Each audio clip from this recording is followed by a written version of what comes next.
Assalamualaikum warahmatullahi wabarakatuh. Selamat pagi untuk anak-anakku sekalian. Saja berada kelas 11 semester. Pada materi video pembelajaran ini, Mem akan memberikan materi mata pelajaran PPKN kelas 11 semester ganjil tahun 2021-2022. So kenal Pak Mem to semua. Mem Fitra Papangan. Saat ini kita akan mempelajari mulai dari materi pertama, yaitu harmonisasi hak dan kewajiban asasi manusia dalam perspektif Pancasila. Jadi harmonisasi hak dan kewajiban asasi manusia dalam perspektif Pancasila. Jadi apa itu harmonisasi hak dan kewajiban? Kalian boleh melihat di sini ada materi yang Mem sudah siapkan. Jadi konsep hak dan kewajiban asasi manusia. Tentunya kita sudah mendengar apa itu hak asasi manusia. Sebelumnya kita tahu, sering kita sebut, kita PH, kita punya kewajiban. Nah, jadi sekarang ada konsep hak dan kewajiban asasi manusia. Nah, di sini ada makna hak asasi manusia atau biasa disingkat dengan HAM. Nah, di sini ada menurut Undang-Undang Republik Indonesia Nomor 39 Tahun 1999, hak asasi manusia adalah seperangkat hak yang melekat pada hakikat atau pada diri manusia dan keberadaan manusia sebagai makhluk Tuhan yang Maha Esa dan merupakan anugerah dari Tuhan. Itu ada anugerahnya yang wajib dihormati, dijunjung tinggi dan dilindungi hukum, pemerintah dan setiap orang, kehormatan serta perlindungan harkat dan martabat manusia. Jadi itu makna dari hak asasi manusia menurut Undang-Undang Republik Indonesia Nomor 39 Tahun 1999. Lagi, manusia adalah seperangkat hak yang melekat pada hakikat dan keberadaan manusia sebagai makhluk Tuhan yang Maha Esa dan merupakan anugerahnya yang wajib dihormati, dijunjung tinggi dan dilindungi oleh negara, hukum, pemerintah, dan setiap orang demi kehormatan serta perlindungan harkat dan martabat manusia. Jadi ini hak asasi ini sudah melekat pada diri kita masing-masing. Setiap manusia yang dilahirkan, yang ada di dunia ini sudah memiliki masing-masing hak asasi manusia. Dan itu tidak bisa diganggu-gugat oleh siapapun. Makanya kalau melanggar itu nanti ada sanksinya.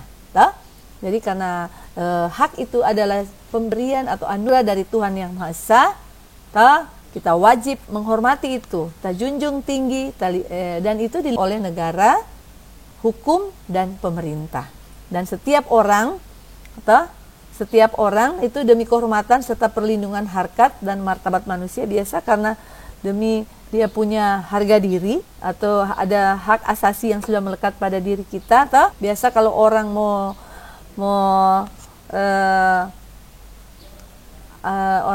abaikan atau orang tidak menghormati, orang punya hak, ada nanti terjadilah pelanggaran di situ. Itu pengertian hak asasi manusia. Kemudian hak asasi manusia memiliki ciri-ciri khusus. Nah, jadi yaitu satu, hakiki.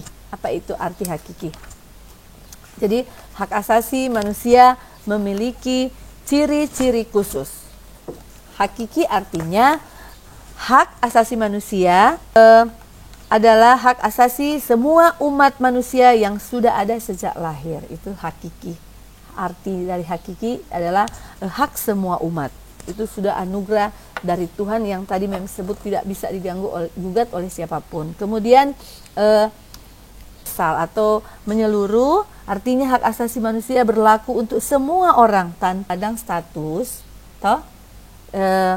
suku, bangsa, gender maupun perbedaan lainnya. Jadi tidak memandang. Jadi hak asasi manusia ini bersifat universal. Ciri-ciri khusus ini dia tidak memandang siapapun, tidak memandang bulu, artinya tidak memandang bulu, tidak memandang dia status atau tidak memandang suku, bangsa, gender, dan perbedaan lainnya. Itu secara universal. Kemudian tidak apapun. Tidak dapat dicabut artinya hak asasi manusia tidak dapat dicabut atau diserahkan kepada pihak lain, karena itu sudah milik kita, milik pribadi masing-masing. Kemudian tidak dapat dibagi, ya tentunya tidak dapat dibagi-bagi. Misalnya contohnya hak hidup, tentu hak hidup tidak bagi tahu, orang punya hak hidup. Nah, kalau ada yang mau coba-coba cabut orang punya hak hidup, tentu terjadilah pelanggaran. Kemudian makna kewajiban asasi manusia. Tadi coba yang pertama makna hak asasi manusia, sekarang yang kedua makna hak dan kewajiban. Nah, kewajiban secara sederhana dapat diartikan sebagai segala sesuatu yang penuh tanggung jawab.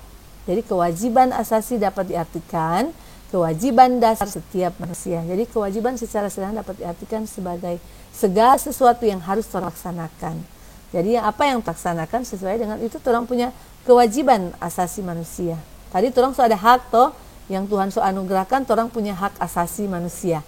Nah, sekarang orang punya kewajiban sebagai manusia. Segala sesuatu yang harus orang laksanakan dengan jawab. Tuh. Boleh paham sampai di situ?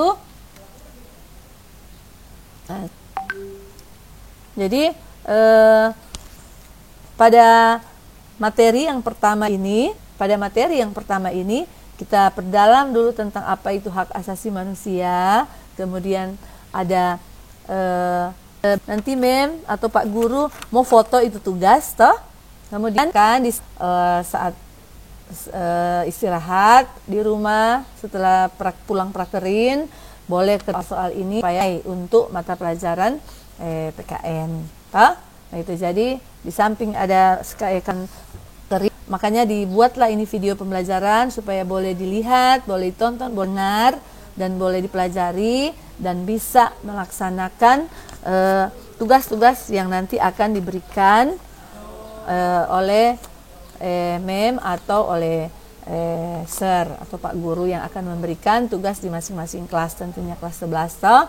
Nah, jadi makna atau arti dari hak asasi manusia itu ada lagi menurut para ahli.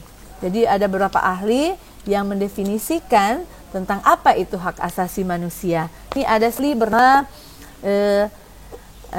Jan Matterson, asasi manusia, Ikatan Bangsa-Bangsa, yang mengartikan bahwa hak asasi manusia itu adalah sebagai hak-hak yang melekat dalam diri manusia tanpa tidak dapat hidup sebagai manusia. Nah, jadi manusia hak yang melekat dalam diri manusia dan tanpa hak itu manusia tidak dapat hidup sebagai manusia. Itu contoh dari pendapat seorang ahli. Kemudian HAM merupakan hak alamiah yang melekat dalam diri setiap manusia sejak dilahirkan ke dunia. Hak alamiah adalah hak yang sesuai dengan kodrat manusia sebagai insan merdeka yang berakal budi, berperi kemanusiaan. Tidak ada seorang pun yang diperkenalkan merampas hak tersebut dan tidak ada sembarangan orang untuk kodrat kemanusiaannya yang luhur. Tanpa HAM manusia tidak akan dapat hidup sesuai dengan hak yang paling sempurna. Nah, jadi menuntut ilmu merupakan salah satu bentuk perwujudan dari hak asasi manusia. Jadi punya hak untuk menuntut. Tidak ada orang yang melarang, tidak boleh menuntut. Siapa yang melarang? Orang mau tuntut ilmu, orang mau sekolah, kok ada orang melarang? Orang hak untuk mau sekolah. Contohnya seperti itu. Jadi tidak ada yang boleh melarang itu. Kalau mau kerja, tidak ada yang boleh melarang itu. Karena itu memang sudah kodrat sebagai manusia. Tadi itu kembali lagi di hakiki hak asasi. Ingat-ingat hak asasi manusia memiliki ciri-ciri khusus, yaitu yang ada 4. 1 hakiki, universal, tidak dapat dicabut, tidak dapat dibagi. Kiranya boleh paham sampai di situ.